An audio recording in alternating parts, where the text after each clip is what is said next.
የጥንቱ ዓለም ታሪክ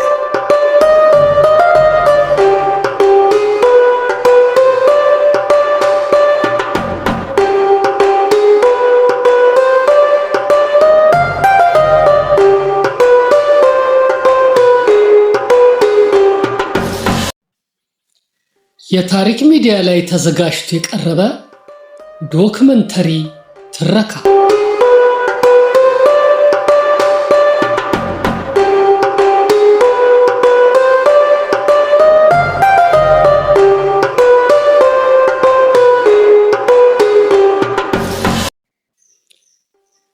በዚህ ዶክመንተሪ ዝግጅታችን በጥንቱ ዓለም ስለነበሩ ህዝቦችና መንግስታት ታሪክ፣ ስልጣኔ፣ ባህልና አጠቃላይ እሴት እንዳስሳለን።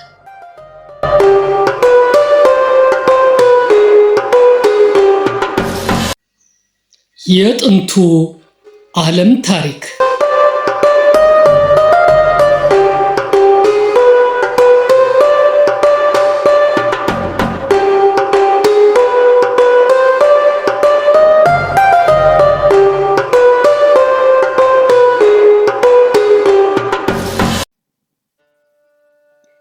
ውድ የቻናላችን ተከታታዮች እንዴት አላችሁልን?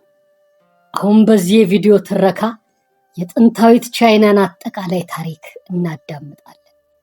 ቻይና ረጅም ዘመን የቆዩ ጥንታዊ ታሪኮች ካላቸው የዓለማችን ሀገሮች ተርታ ትመደባለች። ብዙ ታላላቅ ነገስታት፣ ብልህ ሰዎችና ሰርቶ አደር ህዝቦች የጥንቷን ቻይና ኃያልና ገናና አድርገው መስርተዋታል። ጥንታዊት ቻይና በአሁን ዘመን ያለው የዓለም ህዝብ እስካሁን የሚጠቀምባቸውን ስልጣኔዎችን፣ አስተሳሰቦችን፣ ፍልስፍናዎችንና የአኗኗር ዘዬዎችን ያወረሰች ስልጡንና ገናና ሀገር ናት። ስለዚህ የዚች ገናና ስልጡን ሀገር ታሪክ ማወቅ ሊጠቅማችሁ ይችላልና ትረካውን ተጀምሮ እስኪያልቅ በትኩረት እንድትከታተሉትና ቻናሉንም ሰብስክራይብ፣ ላይክ፣ ሼርና ፎሎ እንድታደርጉት በትህትና እየጠየቅን አሁን ወደ ሙሉ ትረካው እናመራለን።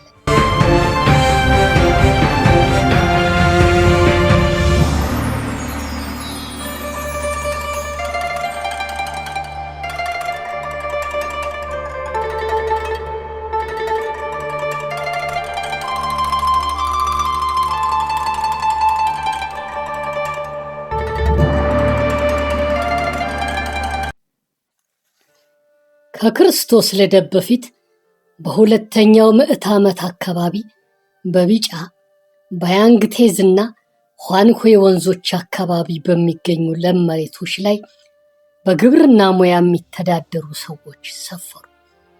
እናም የወንዙን ውሃ በመጠቀም የመስኖ እርሻዎችን ያካሂዱ ነበር። ወንዞቹ በበርካታ ሰዎች የተሞሉ በመሆናቸው ነዋሪዎቹ አሶቹን እያጠመዱ ለምግብነት ይገለገሉባቸው፣ እንዲሁም ጀልባዎችን በመጠቀም በወንዞቹ ላይ እየተሳፈሩ ከቦታ ቦታ ይዘዋወሩ ነበር። በጊዜ ሂደትም በወንዞቹ አቅራቢያ መንደሮች እየተገነቡ መምጣት ጀመሩ። በወንዙ አቅራቢያ የሚገኙ ህዝቦችም ስንዴ፣ ሩዝ፣ ገብስና አትክልቶችን ያመርቱ፣ እንዲሁም እንደ አሳማ፣ ዶሮ ያሉ እንስሳትንና ከብቶችን ያረቡ ነበር። የሐር ቢራቢሮዎችን በማርባት ጠንካራ የሐር ልብሶችን ይሰሩ ነበር። ከድንጋይና ከነሐስ የተሰሩ ቀላል መሳሪያዎችን በመጠቀም የተለያዩ ተግባራትን ያከናውኑ የነበረ ሲሆን ብዙ ቤተሰባዊ ቡድኖች በደቦ ወይም ማለትም በአንድነት ሆነው ቤቶችን ይገነቡ፣ ምግብ ያበስሉና ሌሎችም ተግባራቶችን ያከናውኑ ነበር። የከርሰ ምድር ተመራማሪው የሆኑት አርኪኦሎጂስቶች በኋንዌ ወንዝ ዳርቻዎች ላይ ባደረጉት የምርምር ቁፋሮ ከክርስቶስ ልደት በፊት በሁለተኛው ምዕተ ዓመት የነበሩ በርካታ መካነ መቃብሮችን አግኝተዋል። በአንዳንድ መካነ መቃብሮች ውስጥ በሰሌን ተጠቅልለው ከአጠገባቸው ምግብ የተቀመጠባቸው አስክሬኖች ተገኝተዋል።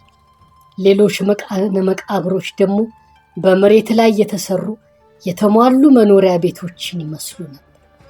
በአስክሬኖቹ ዙሪያ የወርቅ ጌጣጌጦች፣ የጦር መሳሪያዎች፣ ከድንጋይና ከነሐስ የተሰሩ እጽዋቶች ይታያሉ።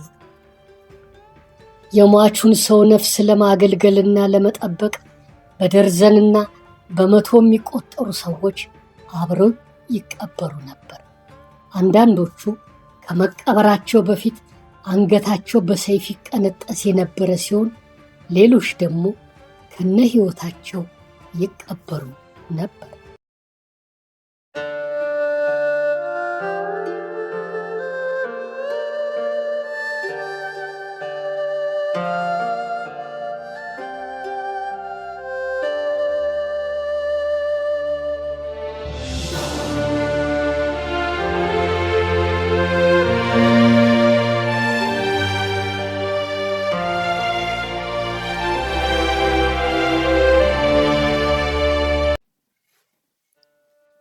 የመጀመሪያዎቹ ነገስታት በቻይና ታሪክ ውስጥ ህዝቡን በፍትህና በጥበብ የሚያስተዳድሩ ነገስታት እንደነበሩ ተዘክሯል። ስማቸው ከገነኑ ኃያልና ብልህ ገዢዎች ውስጥ አንዱ ቢጫው ንጉሥ እየተባለ የሚጠራው ንጉሥ ነው። ብዙ ቻይናውያን ህዝቦች ይህ ንጉሥ ለህዝቡ ስለ ግብርናና ስለ ሕክምና ያስተምር እንደነበረና ፍትሃዊ የሆኑ ህጎች እንደነበሩት ያምናሉ። የጥንታዊ ቻይና ታሪኮች ረጅም ዘመን የቆዩ በመሆናቸው ግማሾቹ እውነተኞች፣ ግማሾቹ ደግሞ በአፈ ታሪኮች ላይ የተመሰረቱ ናቸው። ይሁን እንጂ ስለ ቻይና ጥንታዊ ታሪክ በጣም ጠቃሚ መረጃዎችን ይዘዋል። የዚያ ስርወ መንግስት የመጀመሪያው የቻይና ንጉሳዊ መንግስት ሲሆን ከሱ ቀጥሎ የሻንግ ንጉሳዊ ስርወ መንግስት ተመሰረተ። የሻንግ ነገስታት ጠንካራና ትልልቅ ከተሞችን ገንብተዋል። ነሐስን በመጠቀም የመገልገያና የጦር መሳሪያዎችን ሰርተዋል። በእንስሳት አጥንቶችና ቆዳዎች ላይ የተለያዩ ቃላቶችን ጽፈዋል። እነዚህ ጽሑፎች ከቻይና አልፎ በዓለማችን ከነበሩ ጥንታዊ ጽሑፎች ግንባር ቀደምት ናቸው።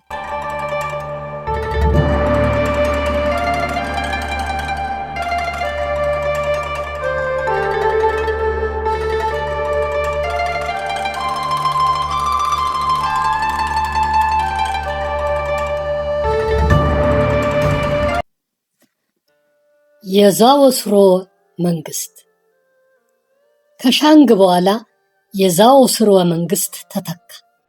ይህ ስርወ መንግስት አገሪቱን ለብዙ መቶ ዓመታት ገዝቷታል። የዛኦ ነገስታት ከአማልክት አገሪቱን የመምራት ስልጣን እንደተሰጣቸው ወይም በአማልክት እንደተሾሙ ይታመን ነበር። በጥንታዊት ቻይና ህዝቦች ዘንድ ነገስታቱ ጥሩና መልካም ከሆኑና ህዝቡን በርህራሄና በደግነት ከመሩ አማልክት ይባርኩታል።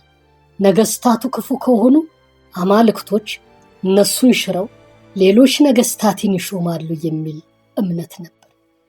ይህ እምነትና አስተሳሰብ በአማልክት እጮች ላይ የተመሰረተ አስተሳሰብ ተብሎም ይጠራል። በዚህ ክፍለ ዘመን የብዙ ትናንሽ ክፍለ ሀገራት መንግስታት የእርስ በርስ ጦርነት ያካሄዱ ስለነበር ህዝቡ የተሟላ ሰላም ሊያገኝ አልቻለም። ይሁን እንጂ በዚህ ክፍለ ዘመን በርካታ ፈላስፎችና መምህራኖች ብቅ ብለው የነበረ ሲሆን ከነሱ መካከልም ኮንፊሽየስና ላኦዚ ይገኙበታል።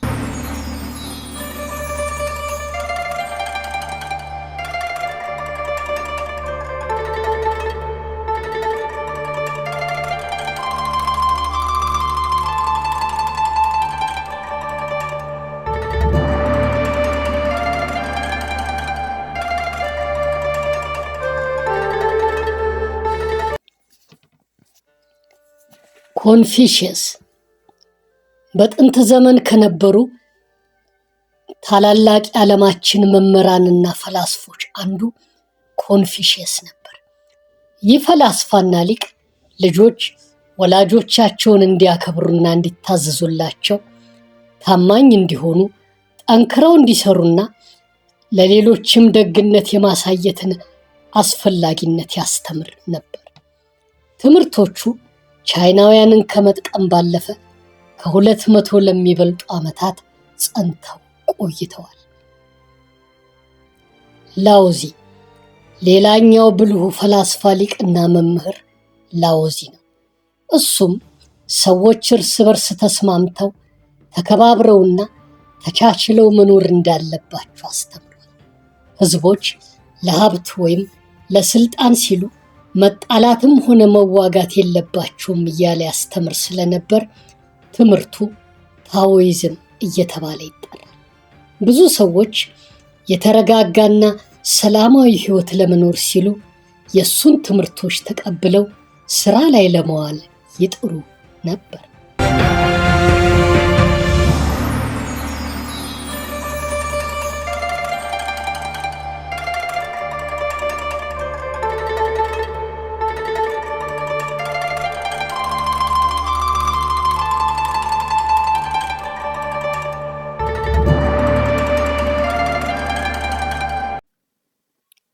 የመጀመሪያው ንጉሠ ነገሥት ከብዙ ዓመታት በኋላ በቻይና ግዛቶች ይገኙ የነበሩትን ነገሥታቶች ድል በማድረግ መላውን የቻይና ግዛቶች አንድ አድርጎ የተቆጣጠረ ሂንሺ ህዋንግ የተባለ ኃያል ንጉሠ ነገሥት ተነሳ። ይህ ንጉሠ ነገሥት የመጀመሪያዋ አንድ ሆና የተዋሃደችው ቻይና ንጉሥ ሆነ። እሱም የአገሪቱን የገንዘብ ስርዓት፣ ቋንቋና የአጻጻፍ ዘይቤው አንድ አይነት እንዲሆን፣ ሰዎች የተለያዩ ነገሮችን በኪሎ በሚገዙበት ወቅት አንድ አይነት መለኪያ ሚዛን ብቻ እንዲጠቀሙ አዘዘ። እነዚህ ለውጦች ህዝቡ የንግድ ልውውጦችን በጋራ እንዲያካሄዱ እና ስራዎችንም በህብረት ተጋግዘው እንዲሰሩ አስችሏቸዋል። ከዚህ በተጨማሪም ይህ ንጉሠ ነገሥት ቻይናን ከጠላቶቿ ለመከላከል ሲል በርካታ ግንቦችን ገንብቷል። እነዚህ ግንቦችም ታላቁ የቻይና ግንብ እየተባሉ ሲጠሩ፣ እነዚህን ግንቦች ለመገንባት ብዙ የሰው ኃይልና ጉልበት ፈሶባቸዋል። ከዚህ በተጨማሪም ንጉሡ ሰዎች የሚቀበሩበትን የመቃብር ስፍራ ያቋቋመ ሲሆን፣ በአቅራቢያውም ከሸክላ የተሰሩ በሺህ የሚቆጠሩ የወታደር ሐውልቶችን አሰርቶ አቁሟል።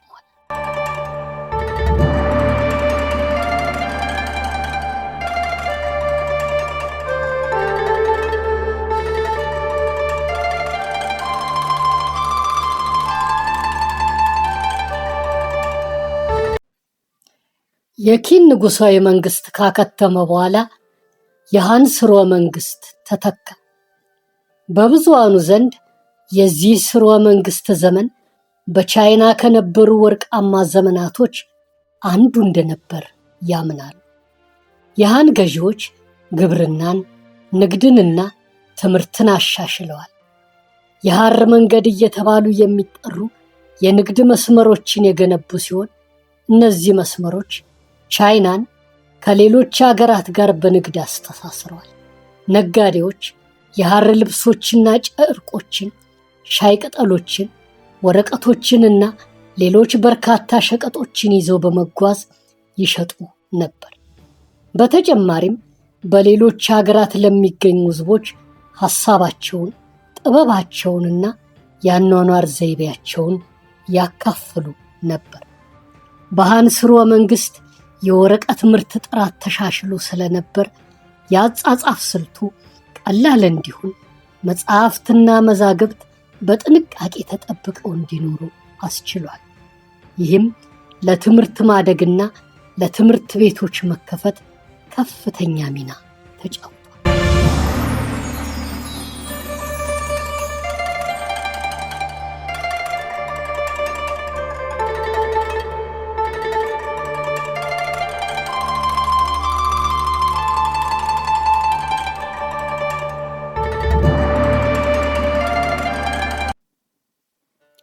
ዕለታዊ ሕይወት። አብዛኞቹ የጥንታዊት ቻይና ሕዝቦች በግብርና የሚተዳደሩ ነበሩ። ከጠዋት እስከ ማታ ሳይታክቱ ይሰሩ፣ እህሎችን ይዘሩ፣ እንስሳትን ያረቡና ቤተሰቦቻቸውን ይንከባከቡ ነበር። ሕዝቡ በትናንሽ ቤቶች ይኖሩ የነበሩ ሲሆን ሩዝ፣ ቅጠላቅጠል፣ ባቄላና አልፎ አልፎ ስጋ ይመገባሉ። ከጥጥ ወይም ከሐር የተሰሩ ልብሶችን ይለብሳሉ። ሀብታሞች ውድ ከሆኑ የሐር ጨርቆች የተሰሩ ልብሶችን ሲለብሱ፣ ተራው ሕዝብ ግን ርካሽ ልብሶችን ይለብስ ነበር። ልጆች ከወላጆቻቸው ብዙ ትምህርቶችን ይቀስማሉ። ወንዶች ልጆች ወላጆቻቸው ከፍሎ የማስተማር አቅም ካላቸው ትምህርት ቤት እየሄዱ ይማራሉ።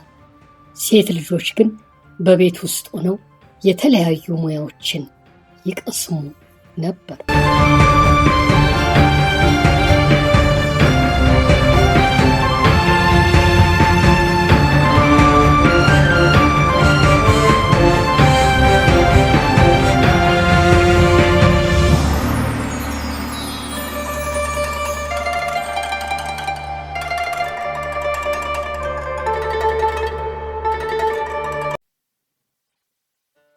ታላላቅ አስተዋጽኦች። ጥንታዊ ቻይና ለመላው ዓለም ታላላቅ አስተዋጽኦችን አበርክታለች። የቻይና ሕዝብ ወረቀትን፣ የአቅጣጫ መጠቆሚያ ኮምፓስን፣ ጋን ፓውደርን ሰርቷል። ወረቀት ጽሑፍ ጽፎ ለማሳተም ሲረዳ፣ ኮምፓስ መርከበኞች አቅጣጫቸውን በትክክል ተከትለው እንደሄዱ ጠቅሟል። ጋን ፓውደር ደግሞ ለርችቶችና ለጦር መሳሪያ ማምረቻነት አገልግለዋል። የቻይና ባለሙያዎች የሚያማምሩ ድልድዮችን፣ መንገዶችን፣ ቤተ መንግስቶችንና ቤተ መቅደሶችን ገንብተዋል።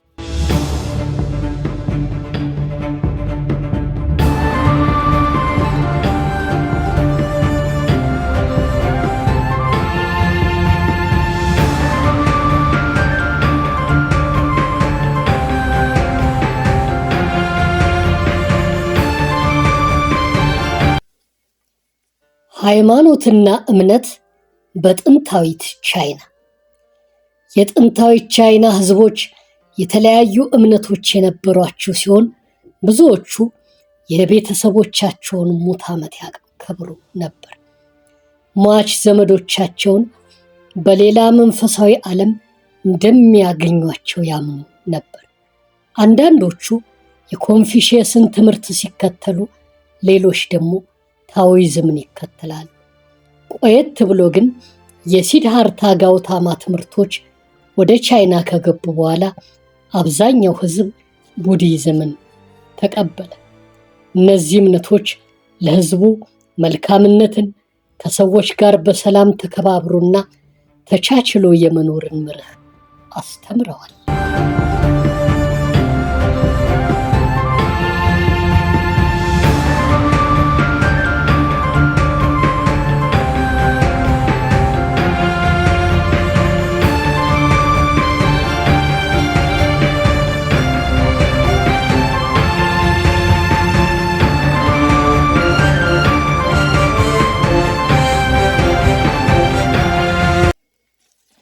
ታላቁ የቻይና ግንብ።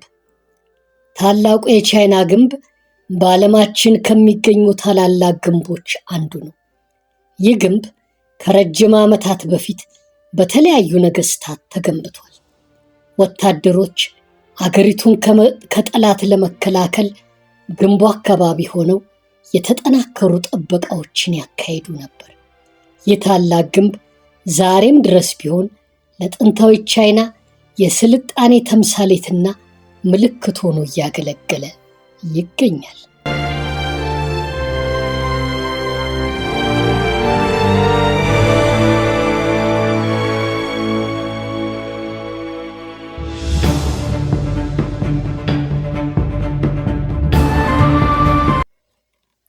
የጥንታዊ ቻይና አጠቃላይ ገጽታ።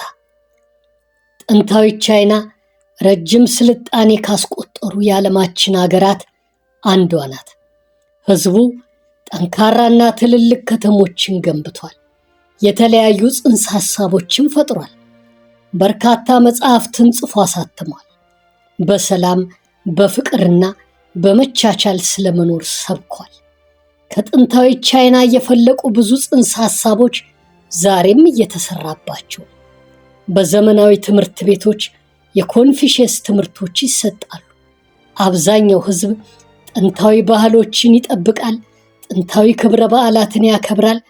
ታላቁ ግንብ፣ የታራኮታ ጦር ሰራዊትና ብዙ ጥንታዊ ኪነ ሕንፃዎች ስለ ቻይና ጥንታዊ ስልጣኔዎች ብዙ ነገር ያስገነዝቡናል።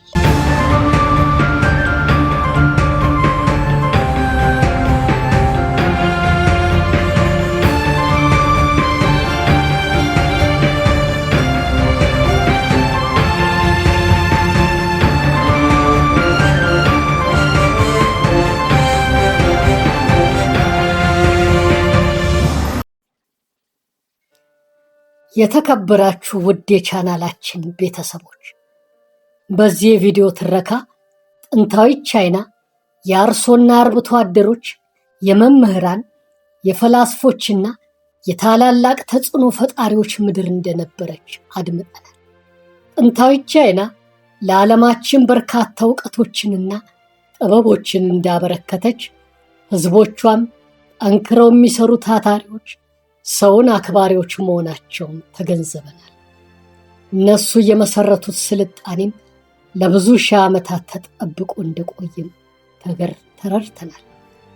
እናንተም ትረካችንን ተጀምሮ እስኪጠናቀቅ በትዕግስት ስላዳመጣችሁንና ስለተከታተላችሁን እጅግ አድርገን እናመሰግናችኋለን። በዚህ የቪዲዮ ትረካ ከተደሰታችሁና የምንለቃቸው ተከታታይ ቪዲዮዎች ወዲያው እንዲደርሳችሁ ከፈለጋችሁ የደወሏን ምልክት በመጫን ቻናላችንን ሰብስክራይብ አድርጉልን፣ ላይክም አድርጉልን፣ ሼር እያደረጋችሁም ለሌሎች አዳርሱልን። በኮሜንት ቦታ ላይ ሐሳብ አስተያየታችሁን ጻፉልን። እስካሁን ትረካችንን በጥሞና ስለተከታተላችሁልንና ስላዳመጣችሁልን እጅግ አድርገን እያመሰገንን በቀጣይ የቪዲዮ ትረካ እስክንገናኝ ቸር ሰንብቱልን፣ ደህና ሁኑልን። ኢትዮጵያችን ለዘላለም ትኑር።